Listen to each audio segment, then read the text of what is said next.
Meus irmãos, me marcaram muito nesse testemunho aqui, testemunho do ex-defunto. Vamos ver.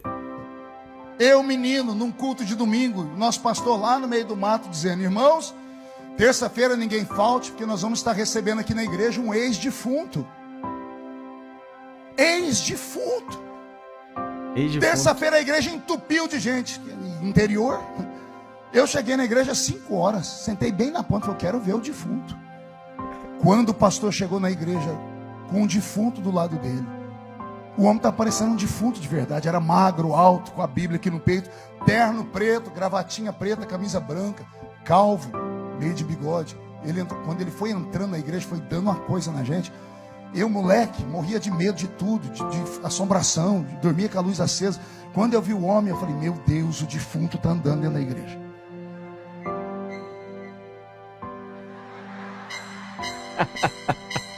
Jesus usa, mas quando o outro pega, dá isso aí.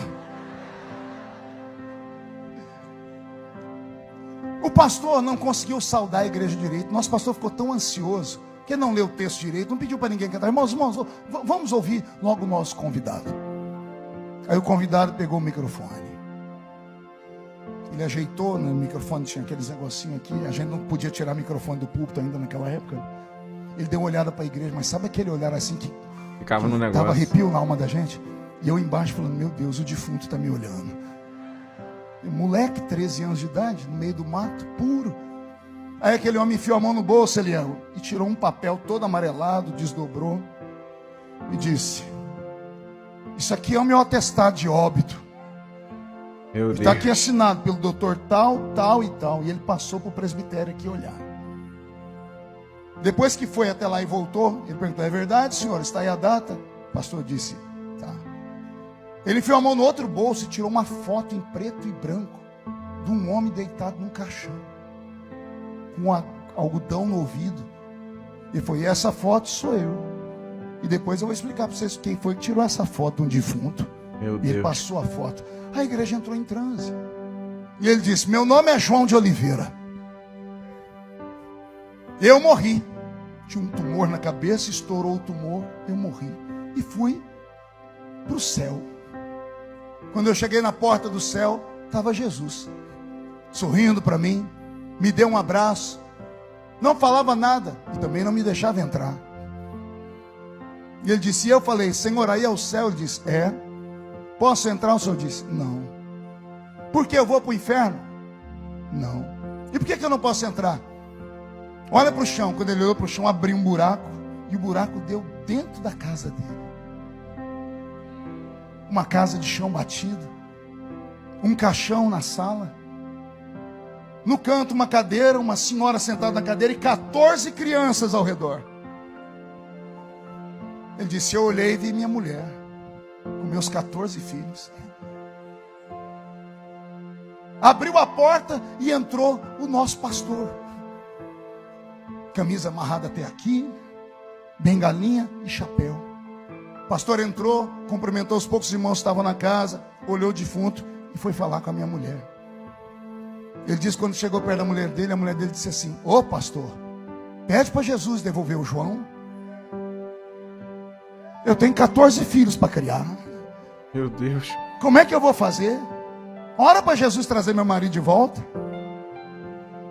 Ele disse que o pastor saiu de perto dela, chegou perto do caixão, ia começar o culto de velório. O pastor não deu conta. O pastor ajoelhou, pegou a mão do defunto e começou a orar: Jesus, Meu Deus. traz o João de Oliveira de volta. 4 horas orando pelo defunto, tempo suficiente para esparramar a notícia na cidade. E o repórter da cidade ficou sabendo que os crentes estavam orando por um defunto. E o repórter entrou lá dentro e tirou a foto do caixão. Daí a existência da foto. Ele disse que ficou olhando, olhava para Jesus, Jesus ficava olhando. De repente Jesus olhou para ele e disse assim: João, aquele que está orando lá embaixo chama-se João Colenda. Quem é assembleiano antigo sabe de quem eu estou falando. O pastor que fundou o Instituto Bíblico de Pindamonhangaba, parente da irmã Rebeca, esposa do pastor Samuel Câmara, de Belém. Pastor João Colenda, que orou pelo defunto chamado João de Oliveira.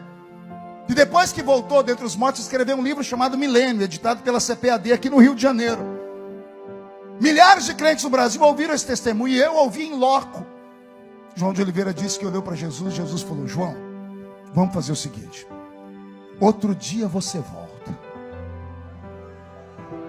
E quando ele foi falar por quê, ele disse que uma força puxou ele para trás, ele foi arrastado. Ele disse que ele olhava e viu Jesus ficando pequenininho. Ele: Jesus, por que eu não posso entrar aí? E o Senhor Jesus gritou com ele de longe assim: porque a oração de um justo. Meu Deus. A oração de um justo pode muito em seus efeitos. Meu Deus do céu, meus irmãos, me marcaram muito, muito aqui nesse testemunho. Eu não pude deixar de trazer para vocês. Meu Deus do céu. É o que eu venho falando do poder da oração. Eu venho falando isso nas minhas lives, eu venho falando em alguns vídeos. O poder que a oração tem. Meu amigo, se você soubesse o quão poderoso você se torna no momento que você dobra seus joelhos, no momento que você eleva a sua voz aos céus, meu amigo, eu tenho certeza que você faria mais. Você praticaria mais a oração. Você viveria uma vida de oração. E quando eu falo uma vida de oração, é porque Deus não quer sua oração ali uma vez na semana, uma vez no mês. Ele quer que você viva uma vida de oração. Porque uma vida de oração significa uma vida de intimidade com Deus. Meu Deus do céu, gente, vocês não têm noção. A oração a oração é nós se comunicando com Deus, com o próprio Deus. Vocês têm noção do que é isso? A Bíblia diz que quando Jesus morreu naquela cruz do Calvário, o véu se rasgou do alto a baixo e nos deu livre acesso ao Pai. Livre acesso. Outrora, precisávamos de um sacerdote, de um sumo sacerdote, para entrar no Santo dos Santos e fazer a expiação dos nossos pecados. Hoje não. Depois que Jesus morre na cruz do Calvário, ele nos deu livre acesso ao Pai. E nós podemos clamar, nós podemos falar, nós podemos, se comunicar. Irmão, mas eu não sei orar. Sabe sim, sabe. Você não sabe falar? Você não sabe se comunicar? Então a oração é isso. Não é algo, robotizado, não é algo que você... Não! Você entra, fala as mesmas coisas, repete com as mesmas entonações de voz. Não, a oração é uma comunicação, é uma conversa entre você e Deus, é uma conversa entre você e o nosso Pai. Então você entende o poder que a oração tem. A oração no justo pode muito seus efeitos. Irmão Sherman, mas eu não sou justo. Da onde que você tirou isso? Nós chamamos de Cristo de nosso Redentor. Por quê? Porque Ele nos redimiu de todo o pecado. Quando Ele vai até aquela cruz, Ele nos redimiu de todo o pecado. Aquele que está em Cristo, nova criatura é. Eis que as coisas velhas se passaram e tudo se fez novo. Então você pode sim se comunicar com o Pai. Aleluia, glória a Deus. Eu tenho certeza que a sua oração tem poder. Sua oração indo de acordo com a vontade do Pai. Eu tenho certeza, meu amigo, que você é imparável. Glória a Deus por isso. Exaltado seja o nome do Senhor. Tamo junto, somos um More Bible, mais Bíblia.